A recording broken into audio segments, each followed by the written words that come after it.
Бура од реакции во јавноста откако на одредени портали како и на Facebook страницата на Миленко Неделковски беше објавена фотографија од малолетната ќерка на лидерот на опозицијата Зоран Заев, придружувана со недолични коментари.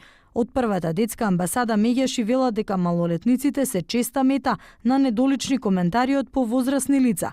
Затоа апелираат младите да бидат внимателни кога јавно објавуваат фотографии на своите профили, но и да ги користат алатките за заштита кои ги нудат социјалните мрежи. Нивните слики се наменети за нивната група на врсници, за нивните симпатии.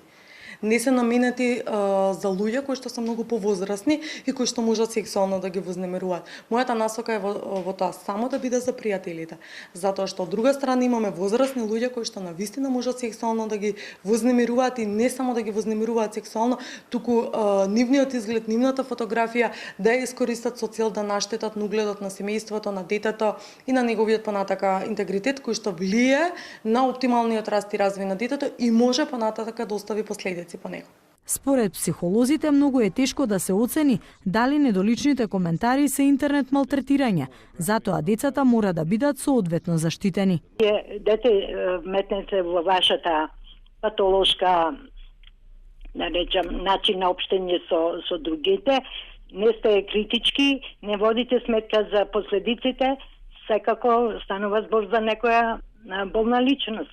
Кој е и да е цета, ако злоупотребува дете, тоа е нездрав човек. Детето мора да се заштити. Ние стално зборуваме за заштита, меѓутоа на превентивен план мислам дека ништо не се прави, се е тоа препуштено на моќта на родителот да се справи. Децата се заштитени со сите меѓународни конвенции и домашни закони, но упатените велат дека многу тешко се докажува кога нивните права се прекршени, особено во ера на модерната технологија и социјалните мрежи, кога личните податоци и фотографии се лесно достапни за секого, а со тоа и лесна мета за злоупотреби.